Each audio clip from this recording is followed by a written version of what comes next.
Today we're out here doing a new fencing project.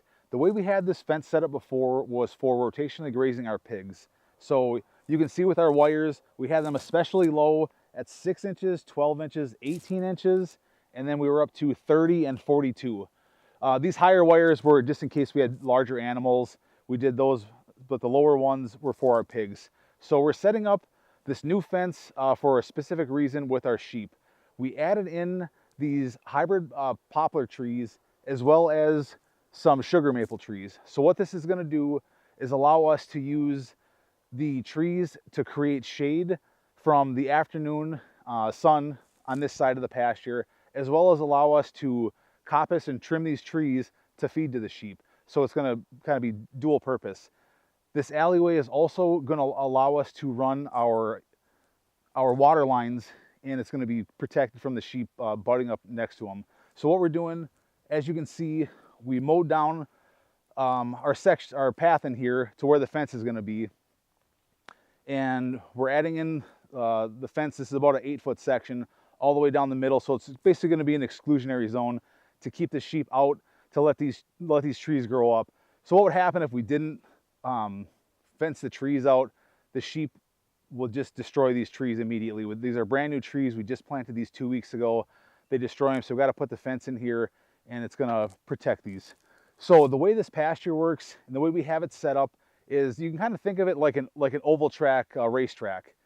There's the fence in the middle as well as a perimeter fence. So what we do is use our step-in stakes and our reels with poly wire and make little sections and move along the fence all the way around until they come back to the original section. So the way we're planning to set this up is narrower bands. So we only have 2 sheep right now. So we're thinking about 30 feet wide. So with the length of this pasture is 300 feet. So we're gonna have quite a few, about 10 different paddocks per side. So it's gonna be a 60-day rotation on this grass, which I think is really gonna help the land here. The grass is gonna grow back well. So what we're gonna do now is show you how we're gonna set up this fence and the way that we're building it. So what we have here, typically when we ran our fence lines, I would run out the high tensile wire, use a come along and a chain and everything to make sure the wire was straight. What I found was this product from SWI Fencing is they had one of these 3-to-1 geared reels with this highly visible orange poly wire. So what this does, it's the same effect that we're gonna draw this tight to see where our fence line is so we can get a nice straight fence, but it's easy we can reuse it easily. So it reels up nice. You can do this yourself, but make sure you get one of the geared reels. If you have one of the 1-to-1s, you're just walking super slow trying to get it tight. Get one of the 3-to-1 geared reels with some of this rope. There's 1,000 feet on here, so we have some other projects around the property here where we're gonna run quite a bit of fence. And this is actually gonna be pretty handy instead of reeling out 1,000 feet of high tensile wire and then trying to make sure it's long enough that you can use it for one of your runs. So we're gonna pull this tight. So we hook this on our insulator on the other side. So what we're doing is just drawing this tight, as tight as we can. And then I'm just gonna run it over and wrap it around this post a few times. And then we're gonna go down and knock our fiberglass post in place. Now that we have our string drawn tight, you can have a second person stand back and look down the line. We do have quite a bit of wind right now, and you're able to stand back because this is such high visible wire. You can see if you have a bow from the wind, and right now we're looking pretty straight. So we are setting this up with these fiberglass posts. The reason we're doing that twofold. One, I already had them laying around. They were extra from when we originally built this pasture. And two, the wooden post, I wanted the extra strength because with the pressure with the pigs, they really kind of push on stuff. The fiberglass would have been probably just fine with them, but I wanted the extra strength. But with these sheep, I'm not really worried about the pressure on the fence. So we're gonna knock in these fiberglass posts. All we're doing is using the same spacing that we had already set up for the pasture. So everywhere that we had a fiberglass post or a wooden post, we're just eyeballing, about the same distance, and we're following our string line. So we have our post marked to a 2-foot depth. So we're doing our best to just kiss up against that wire and knock them down.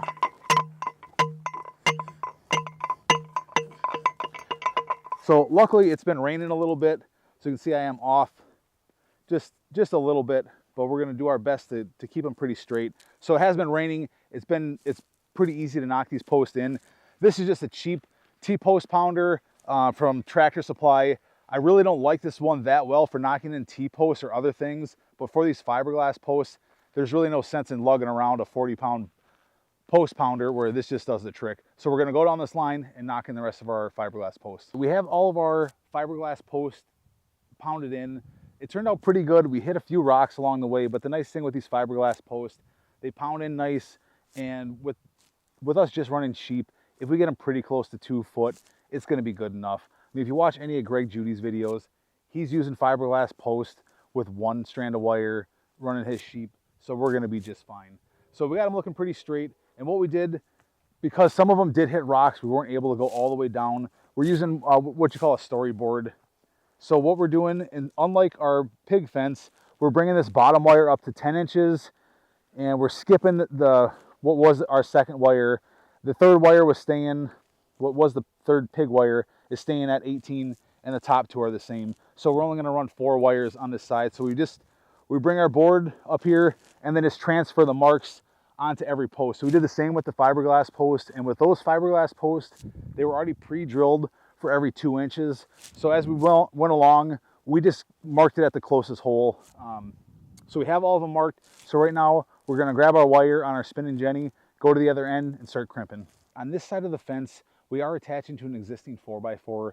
We're not gonna pull a bunch of tension on here because we have these posts, there's space close enough. This is part of the enclosure that we have already set up. So we use these screw-in insulators. So these do roll, so they can move around a little bit. One of the new products I got were these crimps from Strain Right. They are twice as long as the crimps that I was getting from Tractor Supply. So I can just use one of these instead of 2 of the other ones. So I actually think overall, since I'm just using 1 instead of 2, that it's slightly less expensive to do it that way. So what I'm gonna do here, I'm gonna try to make these even. So I'm just using kind of the width of my hand to create the bend, so I can try to make them all even. So I'm gonna make sure I get this crimp down far enough to start with before I create that bend, get myself in a bind there. So I'm just bending that over and sliding up this crimp. So it's a little bit of messing around here. Get it lined back up. Give yourself a little bit of a tail in there. All right, the other thing to note, don't throw all your tools with your marking paint or you might end up with orange tools. So these crimpers are a little bit of a pain in the butt to use. This came from Tractor Supply too. If I'm working on the ground, I always just pin the one against the ground. Then I can kind of just use my weight, push it down. But if you're using both your hands, it's kind of a pain in the butt. It is, you need to use a little more force than what you would think. There are some better tools out there. I think Strain Right actually makes one that it's I don't know, it's cammed a little bit different or geared or something where it doesn't look like it needs as much force. So then I'm gonna put this over the top. It's gonna be just like that. So we're gonna walk the wire down, and for the fiberglass post from Ken Cove, I picked up, they're basically just giant cotter keys. So we're gonna go down the line, and everywhere that we marked with our storyboard, we're gonna stick this over the wire. The way these work is basically a giant cotter key. You pull this over the wire, and we have little marks marked everywhere that we need to go. So we're just putting in these pre-drilled holes. I think all I have been doing is just bending these wires around. So anybody in the comments can correct me if I'm not bending these correctly. So we are putting the wire, because the sheep are on my side, we're putting this wire so it's pushing against the post, and these little tails, I'm just making sure they're facing the other way, because I don't want, obviously if the animal's gonna touch here, it's gonna get shocked, but if for any reason these were poking in, I don't want that to hit the animal, so I'm just making sure those are poking in. So if that's not the right way, or if I'm supposed to wrap it different, maybe somebody can let me know. So we're gonna go down the line and do the rest of this the same way. Now we're in about the middle of the fence, so whenever possible, it's best to pull the wire from the middle so you're not creating all the tension, weighted towards one side or the other. So all we're gonna do, we're about in the middle, so we're just gonna cut this. I also, from SWI, while I was ordering a bunch of other stuff, picked up these little mini these little mini cutters. It's nicer than those bigger bolt cutters that I was using before. So we're going to throw on one of our crimps and get this strainer on here. So obviously we're going to have to do this one for every line. And again, I'm doing the same kind of thing, measuring with my hand.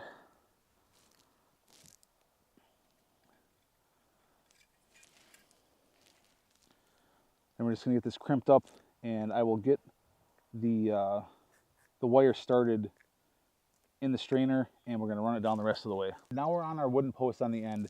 We didn't do a heavy duty H-brace just because, like I said, we weren't pulling that much tension. So we did our treated cedar post with just a simple little angled brace here. So what we're doing, we're using a wraparound insulator. So we're going to knock in some of these nails. We don't need to smash them home or anything. What we're doing is just creating a little space for the wraparound insulator to sit. So this is just going to sit inside of this gap.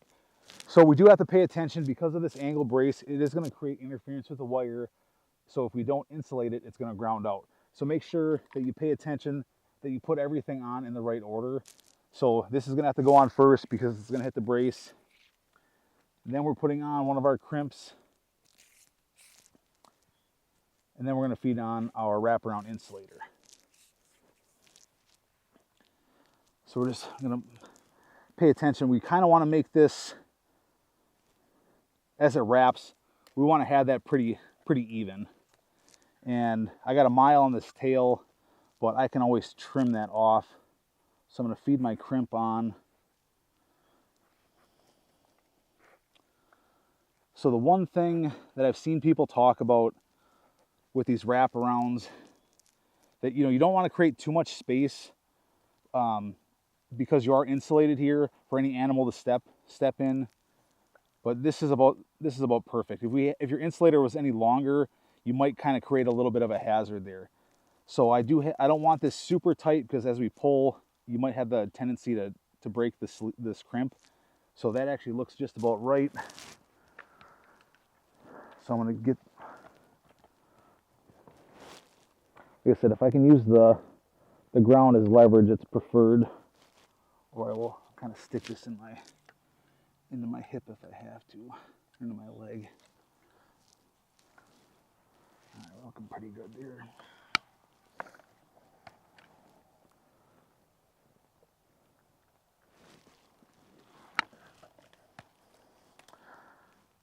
All right, I can actually, if you pay attention, these crimps are just so big. I had it overlapped a little bit. I can actually get a third one in there, so that whole sleeve is crimped. So, yeah, it's looking real nice. So now that we have our wraparound insulator on, we're making sure that's even. We're gonna just bring these in a little bit more, and we're just gonna angle these up. Well, the bottom one we're angling up, and the top one we're angling down. So now this can't move out at all. And we're pushing our wire to the inside, and now we're nice and even. So all I'm gonna do, take my cutters. With these, I am going to leave, you know what, I'm not even gonna trim that for now. What I did for the other lines, to jump the hot wire to each line, I actually use this tail to jump up to the next one. So I'm gonna leave that for now before I do something dumb and trim it back too far and make it harder later. So I'm gonna come down here. We marked where this needs to be. So we want to kind of be in the middle here. So we're just using our simple insulator. They got to make sure too that you're not, you don't need to smash this in all the way. So right there, snug. You don't even need to dimple this inside line. The fins hold tight against the top and the bottom of that nail, and you want this wire to move so when you tension it, it can actually slide through. You don't need to create a bunch of friction. So that looks perfect. So now we have our strainer in the middle. So we're going to take our tool, go up and tension that up. We're back to the center of our fence. We're just going to pull out the rest of the slack out of here. So in my left hand, I'm going to pull against this to create the tension. I don't want the wire in the middle of here getting too loose. So I'm going to create some tension as I put a couple more wraps on the strainer. So we don't need this thing too tight. You're going to have to kind of get a feel and see how your fence is. The end post, you know, might give a little bit. So you're almost going to have to check your tension. So for me, that looks pretty good right there. So we're gonna do the rest of these off video. So it's all pretty much the same thing. That's a wrap for the fence today. We got that part of the project finished up. We're gonna work on the water line and mulch in the next video. And we're gonna have more updates on how these sheep are doing. So hit the like button, subscribe, get more updates on how we do with the sheep this year.